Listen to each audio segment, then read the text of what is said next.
Variety's executive editor for TV, Michael Schneider.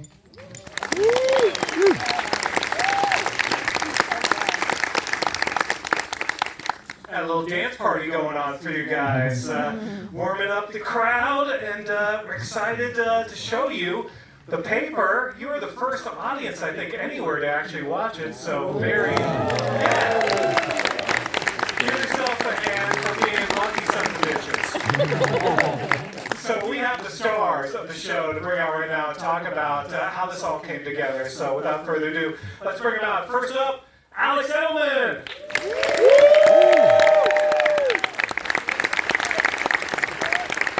We got Gbemisola, Ikumelo. The one and only Nuñez. Ramona Young. Melvin, Gregg. Frei.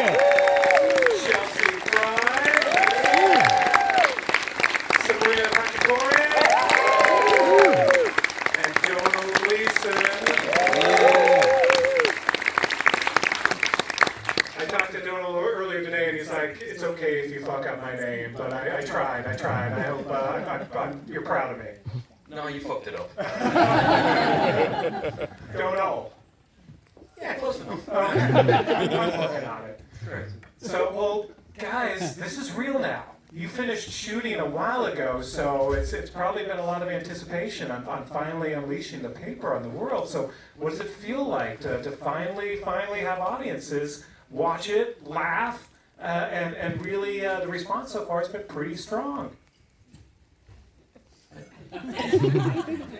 It's lovely to see all of you. And it's lovely to see all of you. We haven't seen each other, everybody, at the same time since we shot, so this is actually kind of special for us too. So thank you for being here.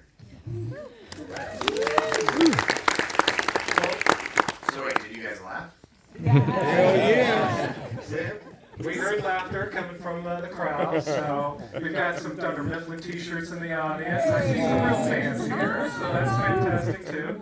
The one and only Oscar Nuñez is in the house. Along with this fantastic cast. But for all of you, we know Oscar's history with the show, but for the rest of you, first off, a lot of you have these weird connections to the OG Office. Like, Domhnall, for example, you kidnapped Steve Carell at one point and held him hostage In a TV show, yeah. But it was pretty realistic. So, and Ramona, you've worked for Kelly Kapoor. Yes, she's the best. On a TV show again. But for all of you, I'm kind of curious what your sort of background has been with binging The Office through the years. Your thoughts on what the show, Chelsea. I know the show meant a lot to you. Oh, it did. It does. I think I was telling you earlier that I used to watch The Office like deathly hungover on Sundays when I was in college, and I think I've binged every season like a ridiculous amount of time, so it's very surreal to be in the show. Yeah, and to be a part of this sort of continuation, this new cast, this new story. Domhnall, for you, what did you sort of know about what you think of the U.S. Office originally? When did you pick up on it, and what were some of your memories of sort of watching that show? Well, I was crazy about the UK office, and then I was crazy about the US office. I think I came to the US office a little later. I don't know when it was broadcast in Ireland, but I came to it a little bit later. And I just thought it was beautiful in a totally different way, and funny in a totally different way.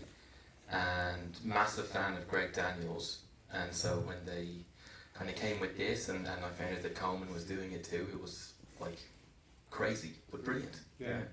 No, and it's something that I know people have talked about for a while. Would there be a continuation of this universe, and the idea that Gregg and Michael kind of put together is something that honors the original, but also is a completely different show.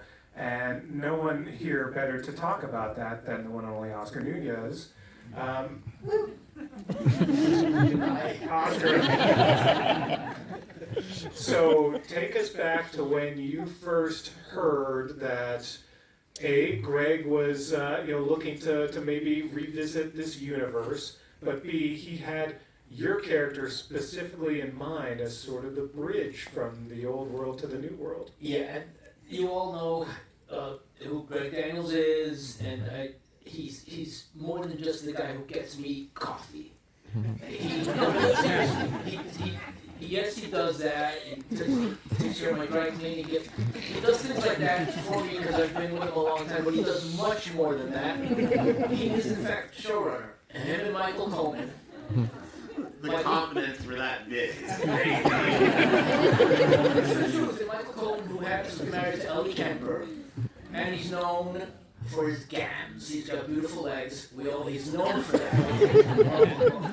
But he also was a great creator. So, listen, Greg and I have lunch like regular people. It doesn't matter where, sometimes Beverly Hills, sometimes they're nice places, is what I'm trying to say. And one of those times he said to me, do you mind if I'm thinking of a show of a newspaper, and would you mind reprising your character? I'm thinking of, and it was just like that, like a couple of sentences. I said, no, of course, I don't mind. And we kept eating, and then he would bring it up, like a couple of weeks later. And then one of those times he said, come meet the writing staff. And I'm like, oh, this is happening. And met the writing staff, and Greg Daniels likes to walk and talk. And we're walking, and he started talking more about the show, and he said, we're thinking of casting people, and we have Alex Edelman, this guy out, and I'm like, Alex, the guy who did Just For Us, and he's like, yeah. And I'm like, oh shit. And he's like, yeah, we got it. I'm like, okay, that's that. I saw me.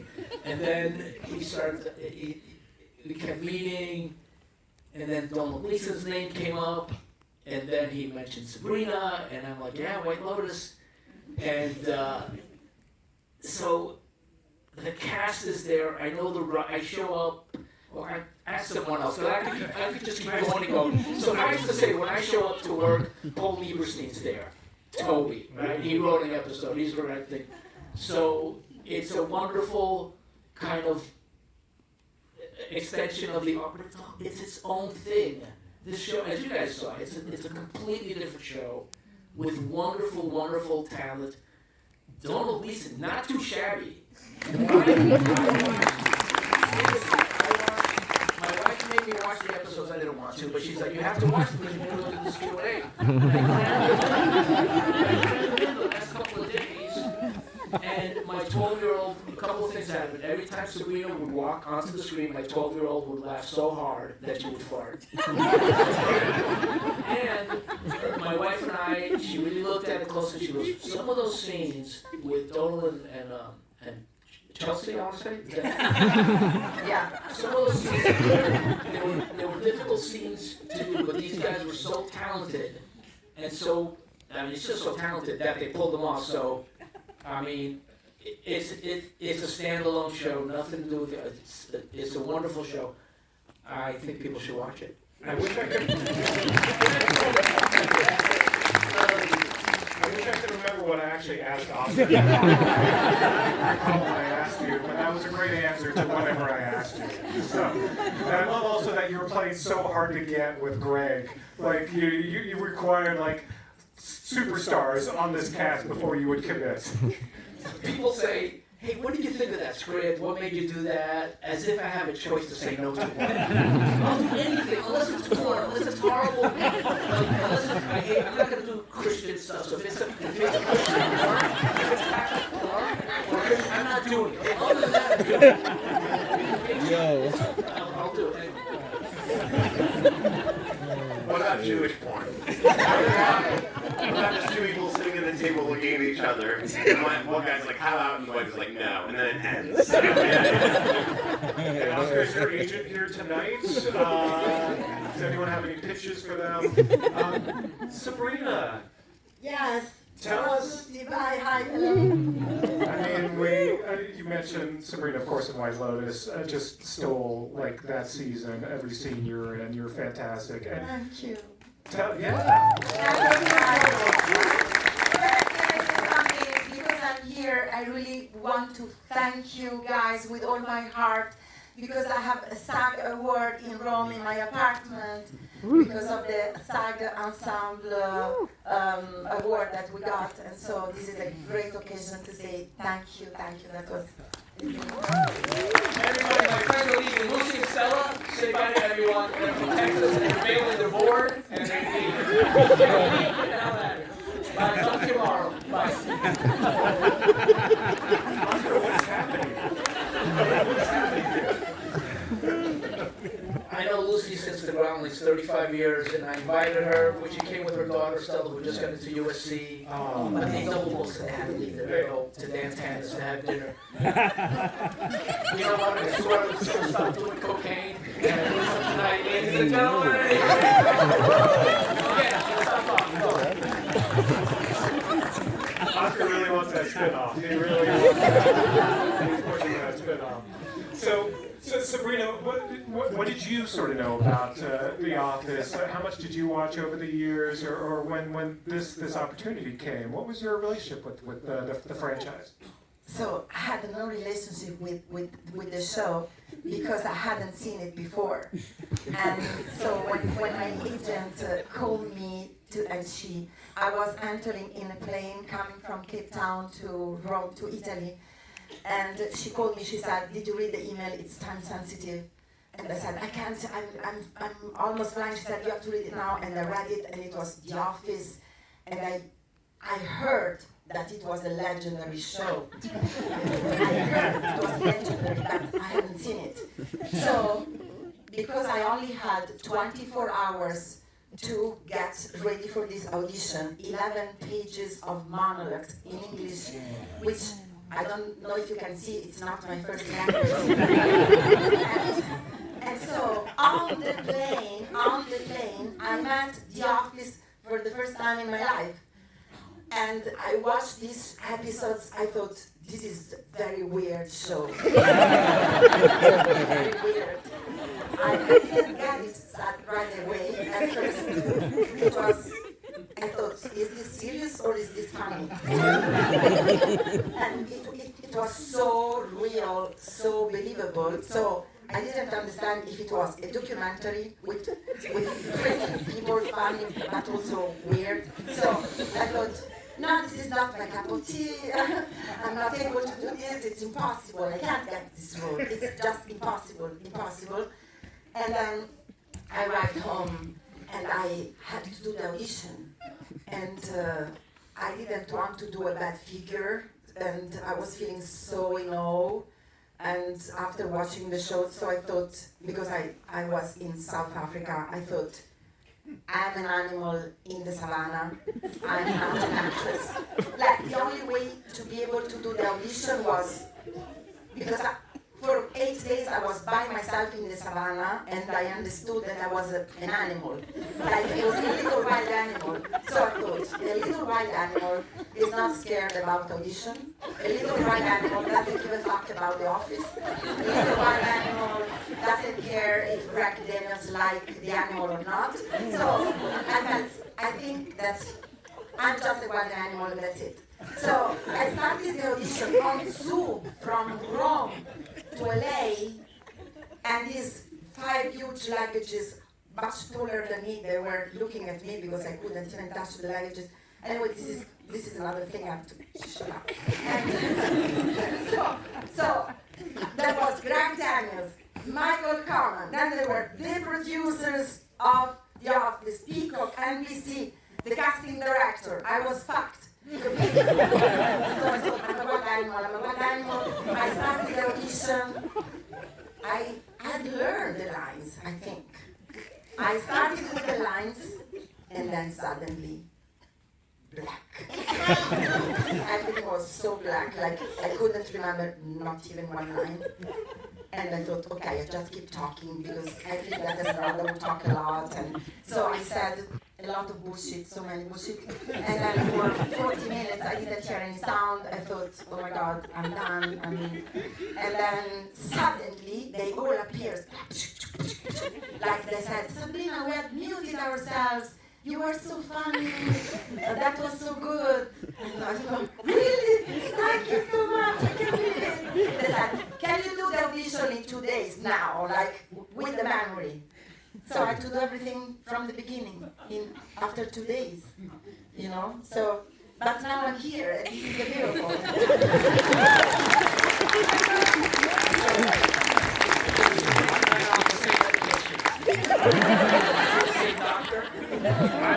I love the idea that I can make people fart.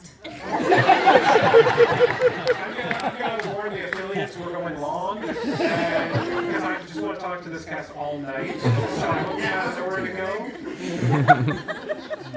You all are amazing, and Greg clearly was okay with the fact that you'd never seen the. Matter of fact, it sounds like that's what got you the part. Allora, because you know what happened? I did the audition, and then I said, let's keep watching The Office, you never know.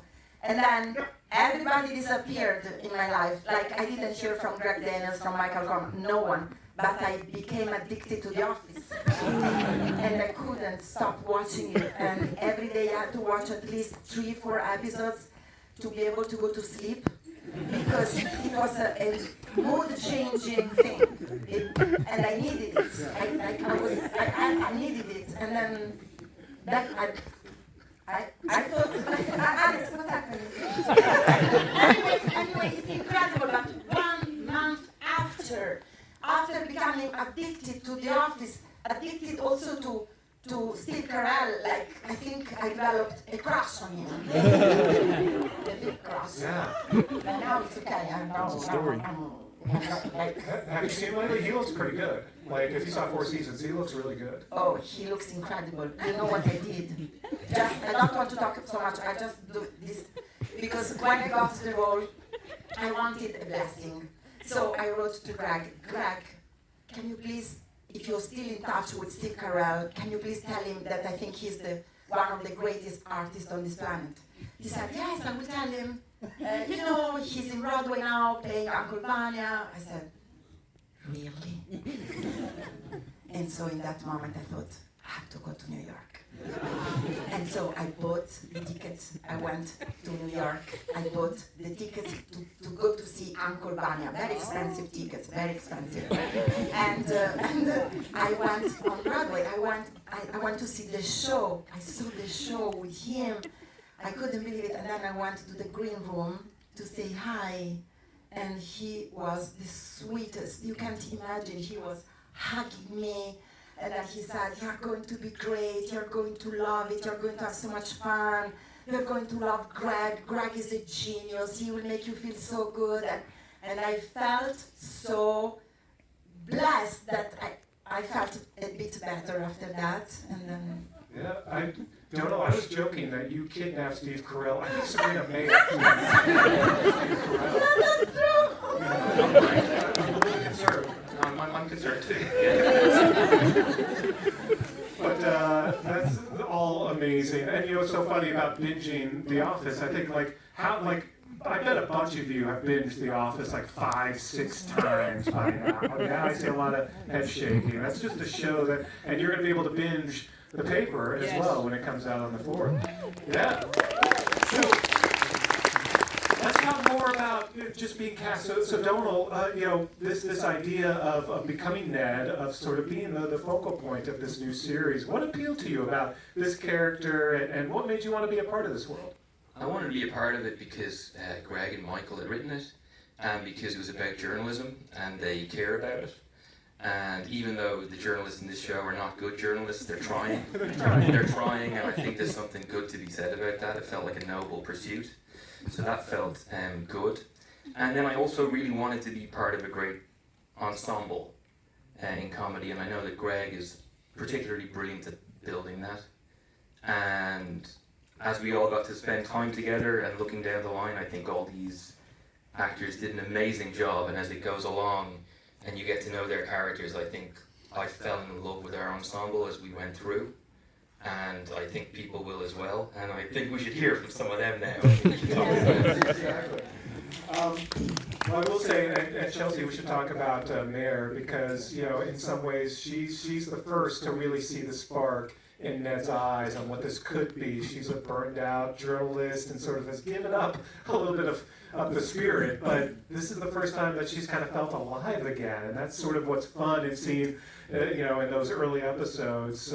She kind of gets it, and it's fun to see that relationship progress between Ned and Mare. But also, what do you make of your character and how there's, for the first time in a while, some life in her again? Yeah, it was so fun to play, and I think it's really nice to see how her character kind of almost immediately changes with Ned coming in and the cynicism she kind of had, and him being this foil to her with his optimism, and it made for a lot of fun to be had with our characters, because I think we both kind of want the exact same thing but go about it in completely different ways. And yeah, it was very fun to play. Yeah, and I love you mentioned earlier that your Nana was actually a journalist herself, so in some ways this is kind of paying a little tribute She to her. was. My mom is here, and it was her mom. And she worked I'm from Andover, Massachusetts. She worked for the Andover Townsman her entire life. And, I remember when I was in the school play, she was like, I got you in the paper. It was very, very exciting, very famous. But no, when I started auditioning for I can't even say that because we didn't even know it was about a paper yet, but once I found out, I was just so excited, and then to get to actually research journalism and meet with local journalists, it was very full circle for our family. Yeah, no, it's and you all put in the work too. I should mention that Domhnall actually went to Ohio, and You say that like it's a really tough thing to do. He actually went to Ohio. Well, I'll say this: it was very embarrassing because I went into the writer's room. And I had 3 notes on who Mare was. I was like, oh my god, I'm coming in so prepared to meet the writers. And they were like, oh, you met Domhnall? And I was like, no, where is he? And they're like, oh, he's in Ohio actually meeting with journalists. And I was like, well, okay. He went out early on. That was his like Sabrina. That was his safari. He's sort of just An animal.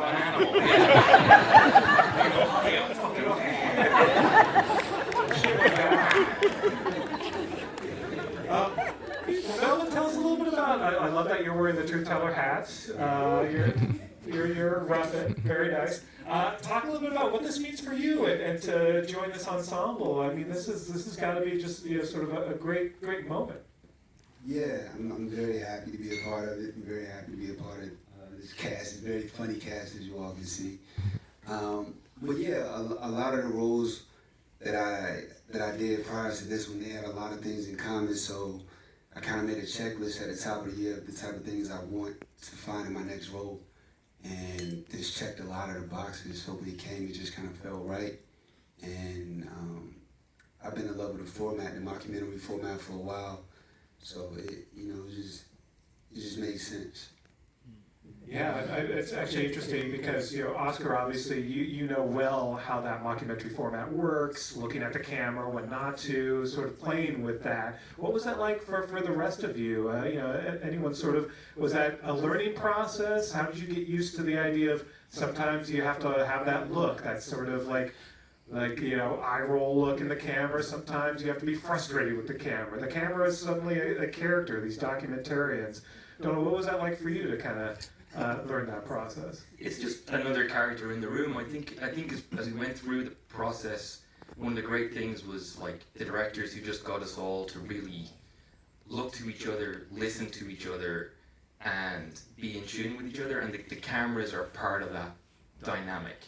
It being viewed while you're listening, while you're embarrassing yourself, all that sort of stuff. Our 2 camera operators did an amazing job, and they're just part of the cast as well. I think is how it felt generally. So we had to learn that together, and I think as the season goes along, it just grows and grows, which I think is kind of cool. Yeah, for me, I found it really difficult at first, that sort of letting the camera in. It wasn't until I got my first talking head moment where I got to sort of sit there and just talk to it and engage sort of face to face, I went, oh, okay, yeah, I can do this. I can look into the camera and not die.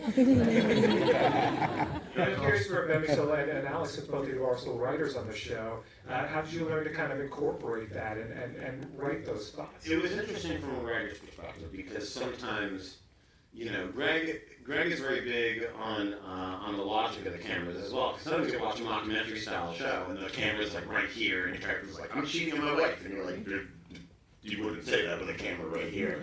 And so if you'll notice there is logic to where the cameras are and how open the characters are to disclosing things, and if they have to say something that's a little bit of a secret, there'll be like a bit of a spy shot. And so writing that was really like, I remember I turned in a scene and Gregg was like, would Oscar say that with a camera right there? I'm like, no, he would not.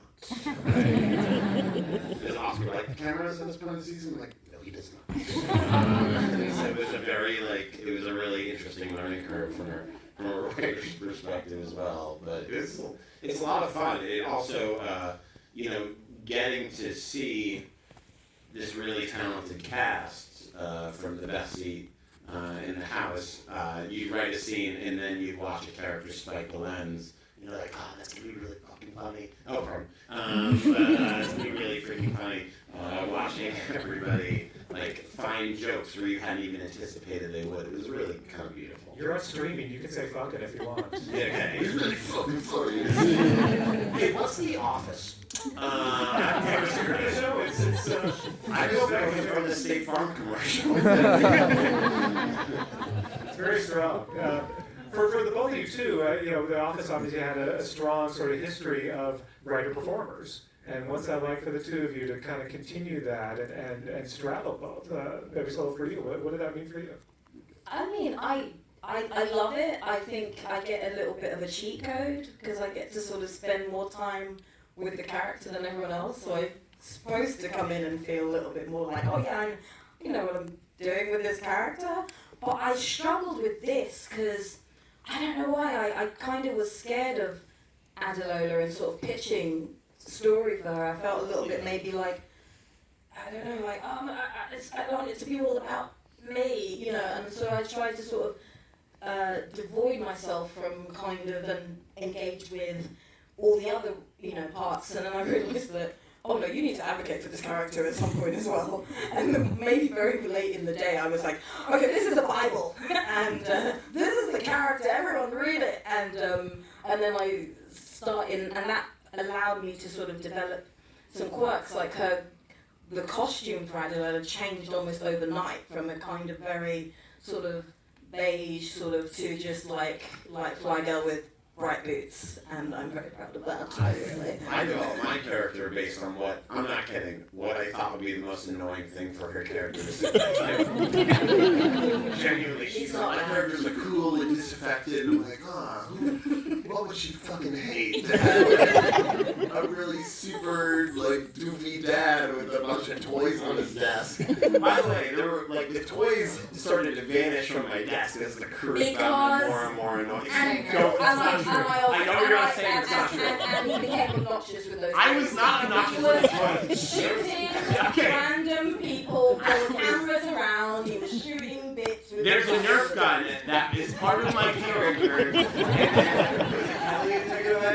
Kelly, one day she was like, I came in for episode 6 and she's like, the Nerf gun's been written out of the show. And I'm like, I know. She's like, by me. It was one of the ADs was like, there's no more Nerf gun. But if you look closely at my desk, they are the most annoying toys. And there's a Swedish toy called a Beakborg, where you put a marble at the top and it hits every cord on the way down. And the crew fucking hated this. Not just the crew. Everybody hated that. It was a blast. But it's really fun. These are the most amazing actors. They're so versatile, and I think the writing. I don't want to speak for the writing staff, but it was just candy to get to create for them, and by the end of by the end of 10 episodes, I think all of us were like, oh, wish we had 10 more episodes, and all the writers are feeling the same way because we really get to know our characters, and I think as the season progresses, you're really gonna fall in love with the folks on this stage. No, I think it's so true with all these characters. Ramona, for example, Nicole, as she starts to find her voice, and it's just not Sabrina's lackey anymore. Talk a little bit about that, and you know what you love about your character, and how you got to know her. I was really excited to start playing Nicole. I've played a lot of like bigger than life characters, and I feel like Nicole is probably someone who I relate to personally the most. And I don't know, I thought it was really special because it was an opportunity for me to let the guard down and to be vulnerable and authentic and really just like authentically respond. So it's a great opportunity. Yeah, and the other thing, of course, that we see is the chemistry that's brewing. You know, not just like romantic chemistry, but also friendship chemistries. You know, talking about the two of you annoying each other. But then, you know, there's also, you know, Ramona and Melvin. There's some chemistry going on with your characters. What's that been like to kind of explore that?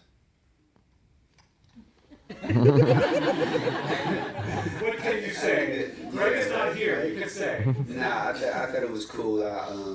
I was excited to embark upon that journey. I feel like when you have, I don't want to say, when you have someone you're interested in as a character, there's more of a dynamic to play as an actor because it's not just about you, it's about somebody else. So you have to nurture that relationship, and I think we all had the privilege of kind of helping to write our characters, because when it came to us, there was no breakdown of who the character was, it was just a script.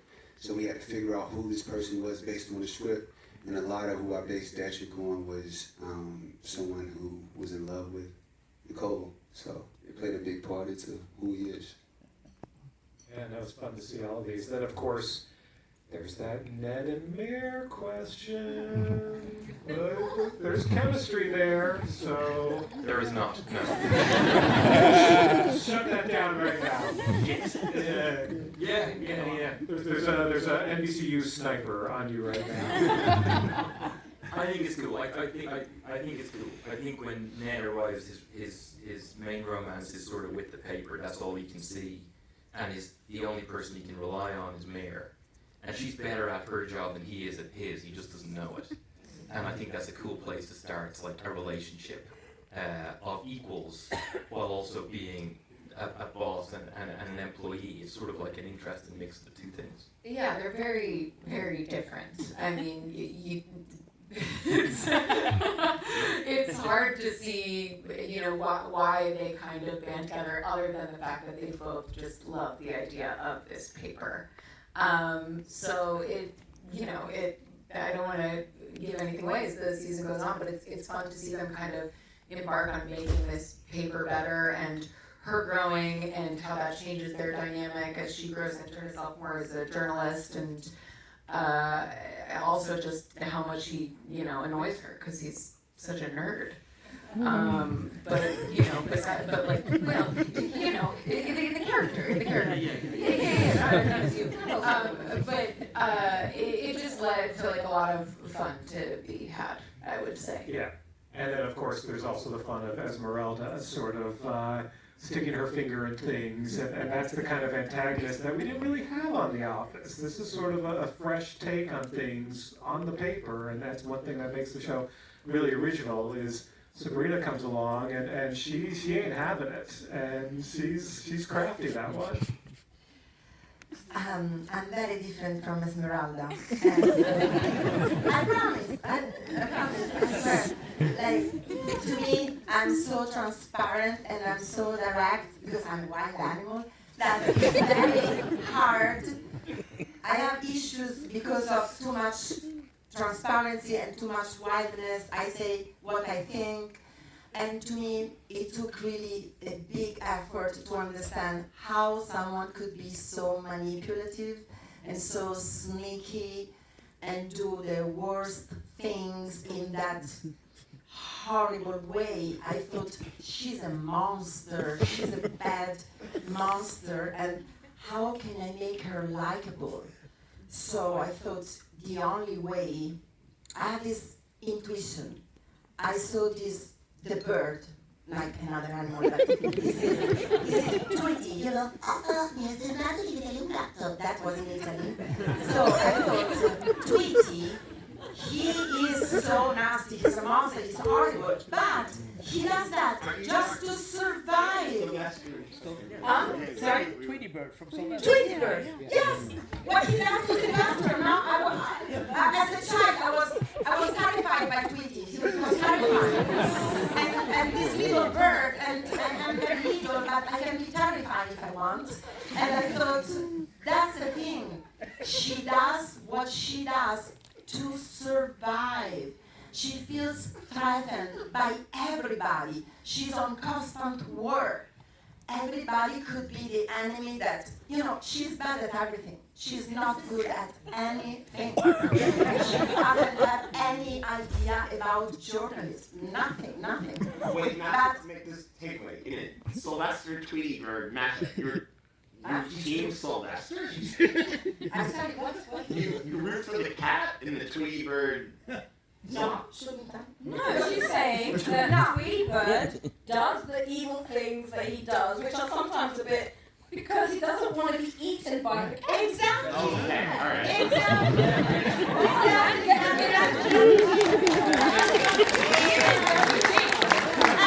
then I thought, Esmeralda doesn't want to leave the U.S. Esmeralda, she wants to be the American dream. It's like Sabrina, she doesn't want to go back to Italy now. I mean, of course I love Italy, come on guys. But to be here is more, it's beyond the dream. So this is what they have in common. That's the only thing that we have in common in Esmeralda. We don't move from the fucking US. No. And I can totally relate to that because when my character is gay on The Office, and I studied Snagglepuss, the closeted lion from Hanna-Barbera. Remember, he wore cuffs, and he was gay, but he was, and so now he helped me. I look at cartoons. When yes. Who gave Oscar 2 microphones?